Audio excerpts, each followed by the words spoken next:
Hansı an atlasın? Açılış olan atlası. Atlası açın. Kimdə varsa qoysun, yok ya. Səhifə 48. Yoxundur baş atlası. Sen kaç kurban kurban? Ha. Deməli, uşaqlar, yeni bir mövzuya başlayırıq. Azərbaycan xilafətinin tərkibində. Ərəb xilafəti Azərbaycan tarixində də olur, ümumi tarixdə də olur. Biz əvvəlcə Azərbaycan tarixindəki ərəb xilafətini öyrənəcəyik. Ərəb xilafətinin xəritədə yeri bilmək lazımdır. Səhifə 44 Atlasda, coğrafiya atlasında olar. Səhifə 44 Atlasda görəcəksiniz, burada, bax bu Ərəbistan ərazisidir. Elə bir fikir versəz, belədir, bax. Aşağıdan yuxarı doğru belə uzanır sanki. Bilməm, nə dərəcədə oxşada bildim ya yox. Aşağıdan yuxarı doğru uzanır. Bax, bu olur Ərəbistan ərazisi. Bir abituriyent var, deyir, ürəyə oxşayır. Bilməm, oxşayırsa, elə yadda saxlayın. Ərəbistan ərazisi və iki dəniz var uşaqlar, fikir verin. Burada Ərəb dənizi var və aşağısı Hind okeanı, bir də sol tərəfində, qərbində Qırmızı dəniz var. Onun da düz qərbi Qırmızı dənizi keçirsən Misir ərazisidir. Bax, bu formada Səudi Ərəbistan xəritədə yerini yadda saxlayırsınız. Ərəbistan yarımadası, böyük ərazidə Ərəbistan yarımadası. Mütləq bizə lazım olacaq. Kontur xəritəniz varsa orada baxın. Yoxdursa test toplusunda səhifə 50-də 4-cü test var. Orada da xəritəyə baxa bilərsiniz. Ərəbistan qeyd edilibdir. Yaxşı mı? İndi uşaqlar, Ərəb xilafətini öyrənirsinizsə, birinci bu dövlətin mövcud olma tarixini öyrənəcəksiniz. 630-1258-ci ildə Ərəb xilafəti mövcud olmuşdur. Yəni fikir versəz, xeyli uzun müddət mövcud olubdur. 600 neçə il, 628 il Ərəb xilafəti mövcud olubdur. Azərbaycan da Ərəb xilafətinin tərkibində 200 ilə yaxın hardasa qalmışdı. İndi bu Ərəb xilafəti Ərəbistan yarımadasında yaranır. İndi ərəblərlə bağlı çox maraqlı bir nüanslar var. Bunlar Ərəbistan yarımadasındadılar və köçəri tayfadırlar. Bilirsiniz də, köçəri xalqların biz demişdik ki, biraz mədəni səviyyələri yavaş-yavaş artır. Elə də çox olmur. O, oturan xalqlarla müqayisədə dövlətçilik ənənələri nisbətən zəif olur. Bunlar da Ərəbistan yarımadasında qəbilə şəklində yaşayırlar. Dövlətləri yoxdur. İbtidai icma quruluşunda yaşayırlar. Belə bir hələ. Qəbilə icmasında. Başa düşdünüz? Sonra bəziləri tayfa şəklində yaşayırlar. Daha çox inkişaf edirlər o tayfa şəklində yaşayanlar. Bunlar elə birbaşa feodalizmə keçirlər. Deməli, quldarlıq dövrünü yaşamayıb ərəblər. Başa düşdünüz? Elə bir neçə level birdən atlayırlar da bunlar. Bu da əslində yaxşı tərəfləri olduğu kimi mənfi tərəfləri də var. Çünki bunlar axı birdən-birə bir neçə mərhələ keçdikləri üçün istər-istəməz öz mədəniyyətlərini formalaşdırmaqda çətinlik çəkirlər. Çünki görməyiblər. Ona görə də daha çox Fars mədəniyyəti ilə təsirləniblər ərəblər. Dövlətçilikləri də ilk vaxtlar daha çox Fars dövlətçiliyi əsasında formalaşmışdı. Başa düşdünüz? Amma ərəb ayrı bir xalqdır, ayrı bir dövlətdir. Ərəb xilafəti 630-1258-ci ildə mövcud olmuşdu. İndi Ərəb xilafəti yarandı. Və ərəblər yaranandan sonra başlayırlar bunlar ərazilərini genişləndirməyə. İndi burada 3 dənə sülalə var. Əvvəla o 3 dənə sülalələri bilməlisiniz. Birinci sülalə, buna deyirlər ilk xəlifələr. Bəzən belə də deyirlər, Rəşidi xəlifələri. 632-661-ci illər. Ərəb xilafətini idarə edən ilk 3 sülaləni öyrənirik. Bu sülalələri bilmədən Ərəb xilafəti dərsini yaxşı öyrənmək olmaz. Yəni Romadakı o dövrləşmə kimi bunu da yaxşı bilməlisiniz. İlk xəlifələr 632-661-ci illərdə Ərəb xilafətini idarə ediblər. İkincisi, Əməvilər sülaləsi. 661-750. Üçüncüsü, Abbasilər. 750-1258. Gördünüz uşaqlar, 3 dənə sülalə var. İlk xəlifələr, yəni Rəşidli xəlifələr 632-661. Əməvilər sülaləsi 661-750. Abbasilər sülaləsi 750-1258. Onda bir sual ortaya çıxır. Bəs 630-da yarama baxın dövlət. 630-632 nədir? O Məhəmməd Peyğəmbərin hakimiyyəti dövrüdür. Başa düşdünüz? Demək, ərəb xilafətini Həzrət Məhəmməd yaradır. İndi bunlar iqtidai icma quruluşunu təzə-təzə bitirirlər. Ərəblər də biraz geridə qalmış tayfalar idi. Həm mədəni cəhətdən və şuur cəhətdən o qədər də çox bunlar inkişaf eləməmişdilər də. Düşünün ki, indi bəzi mənbələrə görə Ərəbistan yarımadası o qədər geri qalmışdı ki, burada yəni hətta o bəzi elə geridə qalmış ailələr var idi ki, qızları diri-diri bastırırdılar. Sırf qız uşaqları istəmədikləri üçün. Dövlətçilik ənənələri yox idi, ümumiyyətlə dövlət yaratmamışlar heç vaxt. İndi Həzrət Məhəmməd də, Məhəmməd Peyğəmbər tacir olurdu. Tacirlər də bilirsiniz də, dünyanın gəzdikləri üçün daha çox dünya görmüş olurlar və mədəni səviyyələri həmin o köçər əhali ilə müqayisədə daha yaxşı səviyyədə olur. Və nəticədə onları yığır bir yerə və bir dövlət formalaşdırır 630-cu ildə, istər məclisində, istərdə var idi ağıllı adamlar və dünya görmüş adamlar. Həzrət Məhəmməd 630-cu ildə Ərəb xilafətinin əsasını qoyur. Və Ərəb xilafətini yaradır, amma 2 il hakimiyyətdə qalır. 610-da İslamı yaradır. Onu görəcəksiniz orada var. Yəni daha əvvəl İslam dinini yaradır. İndi orada bir məsələ var da uşaqlar. Niyə birinci dini yaradır, sonra dövləti? Çünki dövlət yaratmaq asan bir məsələ deyil. Çünki dövlətin bir ideyası olmalıdır. Məsələn, Sasanilərdə də belə idi. Sasani dövlətin əsas ideyası nədir? Zərdüştlük. Yəni, zərdüştlüyü yaymaq, zərdüştlük burada dövlətin əsas milli ideyasına çevrilməlidir. Əsas ideologiyasına çevrilməlidir. Hər bir dövlətin güclü olması üçün birinci növbədə onun oturuşmuş ənənəsi olmalıdır və ideyası olmalıdır. Həzrət Məhəmməd də birinci İslamı yaradır. Bilirsiniz, İslam dini əslində Ərəb dövlətin yaranması üçün çox vacib rol oynayır. Yəni, o dövlətin möhkəmlənməsinin əsas səbəblərindən biri idi həm də dövlətin yaranması da İslamın yayılmasına kömək edir. Yəni, əgər dövlət yaranmasaydı, İslamı bu qədər geniş şəkildə də yaya bilməyəcəklər. Niyə? Çünki sən gedib başqa dövlətin torpağını işğal eləməlisən ki, orada İslamı yayasan da, könüllü olaraq kim qəbul edər ki? Çox az adam qəbul edər. Yəni, onun zorla əslində sən qəbul elətdirməlisən. Çünki insanların əvvəllər dini olubdur, heç kəs öz dinindən 3-5 günə imtina eləmir. Nəysə, indi ilk xəlifələr bu dövləti yaradır 632-də 661-ə qədər. İndi 3 dənə sülalə olur. Rəşidi xəlifələri, Əməvi xəlifələri və Abbasi xəlifələri. Bunların aralarında müəyyən fərqlər var. Hansı fərqlər var? Birincisi, ilk xəlifələr dövründə vergilər nisbətən aşağıdır. Var vergilər. Amma nisbətən aşağıdır. Yəni, daha çox ədalətli xəlifələrdir, ilk xəlifələr. Məhəmməd Peyğəmbərin davamçılarıdır, yaxın ətrafıdır. Həmçinin, vergi məhsulun həcminə görə alınırdı. Bu hissələri yaxşı dinləyin. Amma Əməvilər və Abbasilər dövründə vergilər daim artırılıb. Həmçinin, vergi torpağın həcminə görə alınırdı. Yəni, torpağa görə alınırdı. İndi fikir verin bu fərqinə. Vergilərin məhsula görə alınması var. Vergilərin torpağa görə alınması var. İlk xəlifələr vergiləri məhsula görə alırdılar. Əməvilər və Abbasilər vergiləri torpağa görə alırdılar. Nə deməkdir? Tutaq ki, bir torpaq sahəsi var, 10 hektar. İsmail, buran dinlə. Tutaq ki, bir torpaq sahəsi var, 10 hektar. Amma sən bu torpağı əkib becərə bilməmişsən də, hamısını.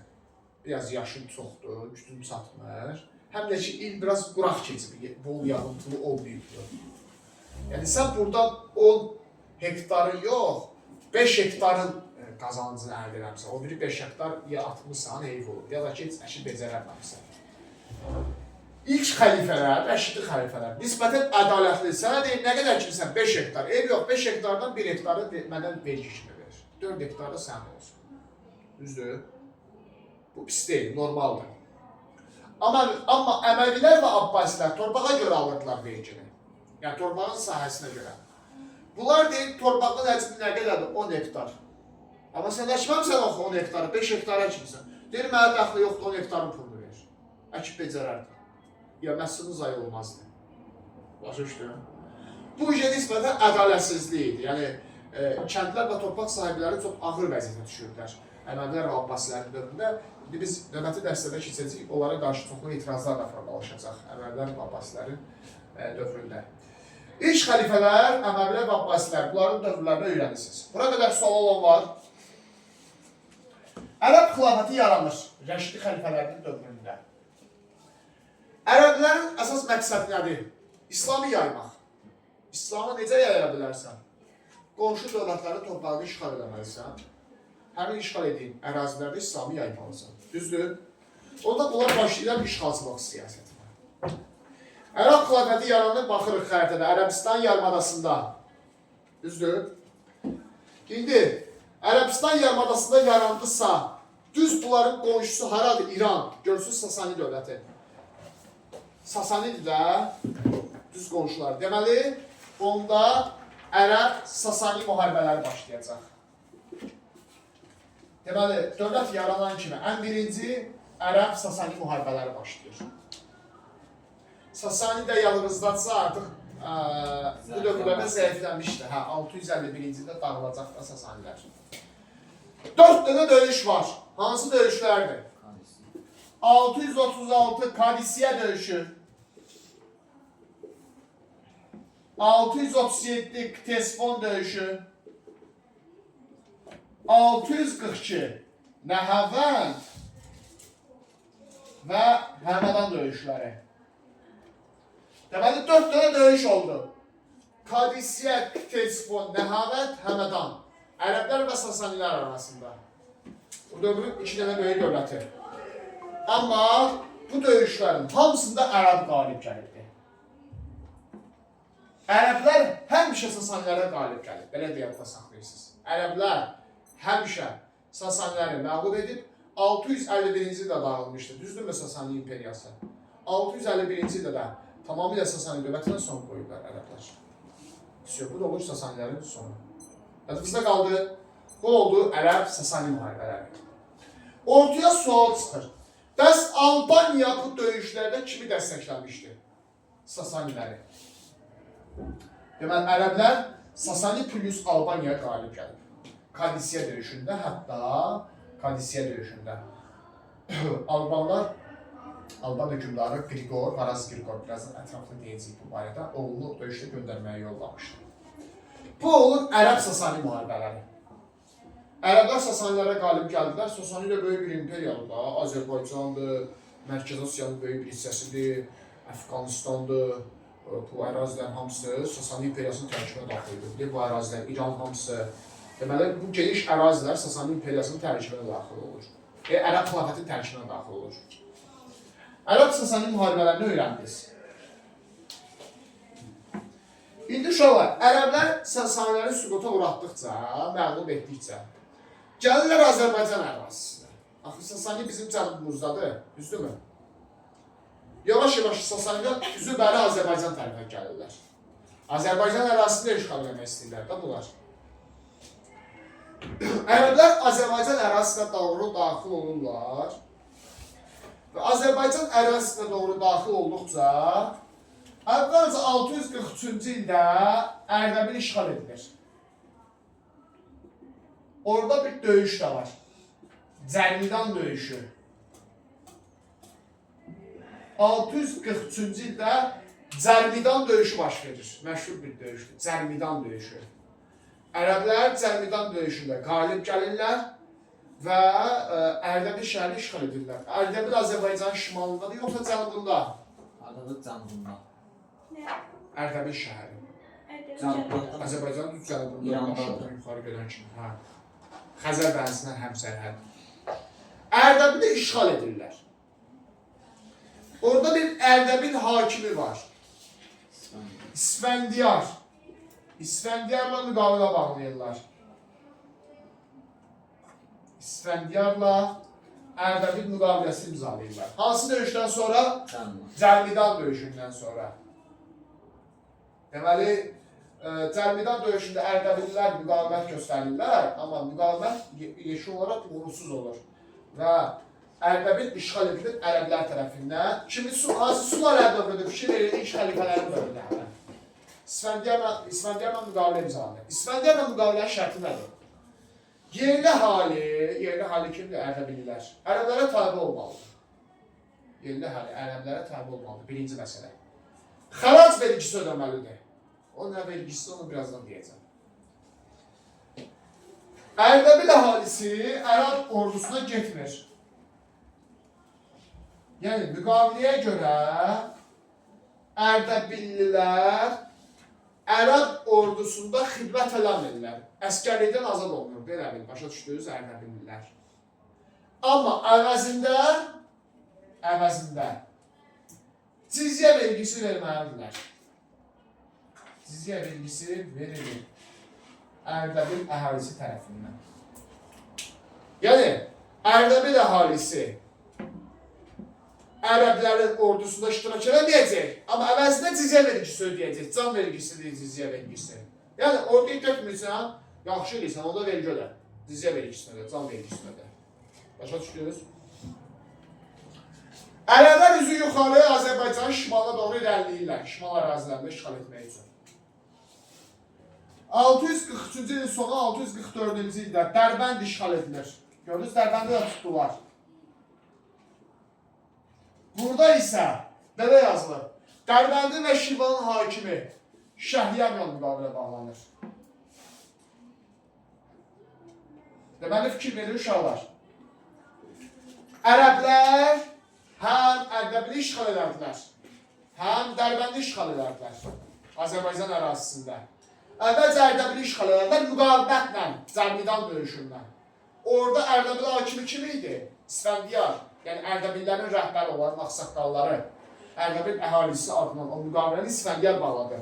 Müqavilənin şərtinə görə İsfəndiyarın ərəblərlə imzaladığı müqavilənin şərtinə görə Ərdəbil əhalisi, Ərdəbillər ərəb ordusuna getmir, əvəzində cizyə vergisi ödəyir. Dərbənd müqaviləsinin şərti nədir? Şəhriyarla bağlanan müqavilə. Fikir verin uşaqlar, burada döyüş yoxdur. Deməli uşaqlar, Dərbənd müqavimətsiz tutulub, Dərbənd müqavimətsiz. Ərdəbildə müqavimət var idi, Cərmidan döyüşü. Ərdəbildən müqavimət göstərilir, sadəcə uğursuz olurlar. Amma Dərbənddə müqavimət yoxdur, Dərbənd müqavimətsiz tutulubdur. Dərbənd əhalisi orduya gedir. Ərəb ordusuna xidmət edirlər. Amma bu dəfə cizyə vermirlər. Cizyə ödəmirlər. Fərqi nə oldu? Ərdəbil müqaviləsindən Dərbənd müqaviləsinə. Fərqi bu oldu ki, Ərdəbillər orduya getmir, əvəzində cizyə vergisi verir. Orduya getmirsənsə cizyə ödəyirsən. Dərbəndlər isə orduya gedirlər, əvəzində cizyə ödəmirlər. Əgər gedib orduya vuruşursansa, deməli sən ölə bilərsən. Ona görə də səni cizyə vergisindən azad edirlər, güzəşt olaraq. Müqavimət olmuşdur Ərdəbildə, müqavimət tutulub Dərbənd. 643 Ərdəbili götürür, 644 Dərbəndi götürür. İsfəndiyarla müqavilə Ərdəbillədir, Şəhriyarla müqavilə Dərbəndlədir. Yaxşı. İsfəndiyarla bağlanan müqavilə bəzən yazılır Azərbaycan mərzibanı ilə bağlanan müqavilə. Azərbaycan mərzibanı deyirsə, İsfəndiyarını həm də nəzərdə tutur. Və ya Muğan əhalisi ilə bağlanan müqavilə, yəni Ərdəbil tərəfləri nəzərdə tutur. Buna da deyirlər, Şirvanla Dərbənd hakimi Şəhriyar. Yəni Dərbənd həm də Şirvan ərazisini nəzarət edirdi. Bu Azərbaycan şimal şərq bölgələrini nəzarət edirdi Şəhriyar. Və bununla ərəblər Azərbaycanın ərazilərinin bir hissəsini işğal edirlər. Buna kimi yadınızda qalır. Baxın, ərəb xilafətini yaratdıq. Sulalələri öyrəndiniz. 3 dənə sulalənin dövründə əzbərlədiniz illərini. Yaza-yaza. Sonra Ərəb-Sasani müharibələri.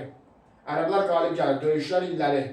Ərəblərin Azərbaycanı işğal etməsi, Ərdəbil müqaviləsi, İsfəndiyarla bağlanan müqavilə və Dərbənd müqaviləsi, Şəhriyarla bağlanan müqavilə. Bəndə qalıb başa. Satacaqdır.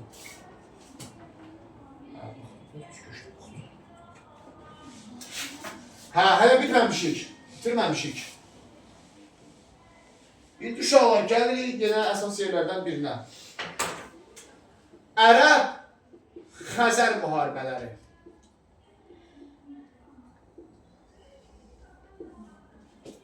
Bir də var Ərəb-Xəzər müharibələri. Deməli, fikir verin, mövzunu uşaqlar bölərək öyrənin, bir neçə hissəyə bölərək öyrənin. Yəni, biraz çoxdur burada informasiya. Amma çətin bir şey yoxdur. Bölərək öyrənin, mahiyyətini başa düşsəz, asan olacaq dərs sizə. Ərəb-Sasani müharibələr oldu, ərəblərin Azərbaycanı işğal etməsi oldu. Bir də oldu Ərəb-Xəzər müharibələri.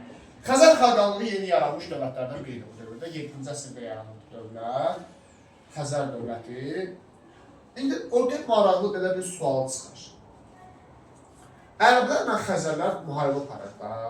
Bunun bizə nə dəxlisi var? Biz niyə bunu Azərbaycan tarixindən öyrəndik? Axı bunlar Xəzər xaqanlığı Şərqi Avropadadır. Ərəblər də Ərəbistan yarımadasında. Çünki bunlar Azərbaycan uğruna mübarizə aparırlar uşaqlar.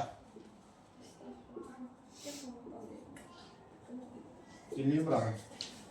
Azərbaycan uğruna mübarizə aparırlar. Cənubi Qafqaz uğrunda deyək daha.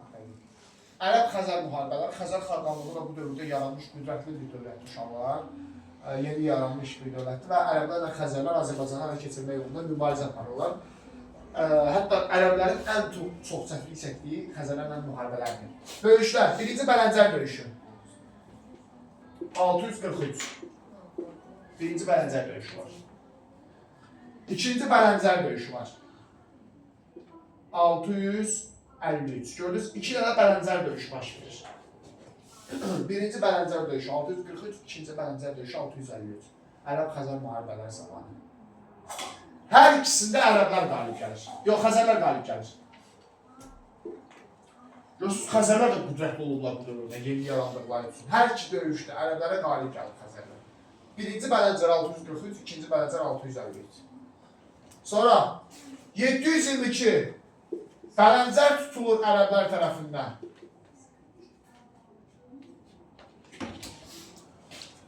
Bəzən buna uşaqlar 3-cü Bələncərə deyirlər. Bəzən. Yəni, amma kitabda tam olaraq elə yazılmır. Samanı deyirlər. Yox. Yazılıb ki, ərəblər Bələncər şəhərini işğal edir 722-də. Yəni, birinci, ikinci Bələncər döyüşlərində əslində ərəblərin məqsədi onsuz da Bələncər şəhərinin tutulması idi. Bələncər haradır? Eşə sual. Xəritədə bax, Rusiya ərazisindən xəritədə. Ən başda. Görürsən, Rusiya ərazisi. Rusiyanın daha çox bu şeydir, Qərbi Avropa hissəsi, Şərqi Avropa hissəsi, bax bu ərazilər. Şimali Qafqaz şeydən qalxsa, Azərbaycandan qalxırsa Şimali Qafqaza doğru, Şimali Qafqazdan Qərbi Avropaya doğru gedən yol tərəflər, Bələncər şəhəri. Ərəblər oranı tutaraq həm Xəzərləri özünə tabe eləmək istəyirdi, həm də ki, Avropaya daxil olmaq istəyirdilər. Çünki axı sən Xəzərlər tutaraq buradan Qərbi Avropaya daxil olursan, Şərqi Avropaya, sonra da Qərbi Avropaya daxil olursan. Ərəblər ən çox istədiyi şey də Avropanı işğal edib, orada İslamı yaymaq idi. Amma Xəzərlər buna imkan vermir. Hər iki Bələncər döyüşündə ərəbləri qovurlar. Ərəblər, Xəzərlər Avropanı bir növ qoruyurdu əslində ərəblərdən. Həm də Azərbaycanı qoruyurdu ərəblərdən. 722-ci ildə ərəblər Bələncər şəhərini tuturlar. Sonra 731 Savalan döyüşü. 731-də Savalan dağı yaxınlığında döyüş baş verir. Burada yenə Xəzərlər qalib gəlir. Savalan dağı yaxınlığında döyüşdə yenə Xəzərlər qalib gəlir. Görürsünüz, 3-cü döyüşdür ki, Xəzərlər qalib gəlir. Ərəblər çətinlik çəkirdi Xəzərlərlə döyüşlərdə. Özü də 100 ilə yaxın davam edib Xəzər-Ərəb müharibələri. Bir də 737-də Hilat döyüşü var. Van Gölü yaxınlığında Hilat döyüşü. Həlledici döyüşdür. Burada ərəblər qalib gəlir, nəhayət ki. Gördünüz, 5 dənə döyüş olacaq. Birinci, ikinci Bələncərləri Xəzərlər qalib gəlmişdir 643-653-cü illərdə. İkinci Bələncər döyüşü 722-ci illəri, üçüncü Bələncər döyüşü daha doğrusu. Bu dəfə ərəblər Bələncəri tutublar 722-də, sonra Savalan döyüşündə yenə Xəzərlər qalib gəlsinlər. 737-ci ildə Hilat döyüşündə ərəblər həlledici qələbə qazandılar Xəzərlərin üzərində. Və Hilat döyüşündən sonra belə bir anlayış var, Xəzərlərin Azərbaycana yürüyüşü dayandırılır. Hilat döyüşündən sonra bir daha Xəzərlər Azərbaycan ərazisində yürüyüş edə bilmədilər. Başı şarı. Bu da olur Xəzər-Ərəb müharibələri. Xəzərlərin sularələrini öyrənirsiniz, ərəblərin sularələrini öyrənirsiniz, bir mövzusu olan tarixləri, o sularələrin bir-birinə fərqləri, xüsusən də vergi siyasətindəki fərqlər, Ərəb-Sasani müharibələri, Ərəb-Xəzər müharibələri, ərəblərin Azərbaycanı işğal etməsi. İndi orada daha bir anlayış var. Yeni Albaniya var burada. Axırıncı Albaniyadır. Mehranlar sülaləsi dövründə Albaniya. Yəni Albaniyanı hələ bir dağıtmamışıq. Bu dövrdə də yeni Albaniya var. Bunu ama istəyirəm hələlik bura qədər verin. Onu da gələnlər verəcəm. Mehranlar sülaləsini sizə gələnlər sizə edəcəm. İkinci hissədə, dərsin ikinci hissəsində. Bir də ki, qaldı vergi növləri, torpaq növləri. Necə Sasani dövlətində vergilər, torpaqlar var idisə, Ərəbdə də vergi torpaq var idi. Onları da növbəti dərsdə, növbəti hissədə izah edəcəm. Bir də üsyanlar var. Xürrəmlər üsyanı. Onları da növbəti hissədə izah edəcəm. Bura qədər öyrənəcəksiniz. Yaxşı. Sual olan var? Xeyr. İndi uşaqlar, sizə bir də xəritədə yerini göstərəcəm.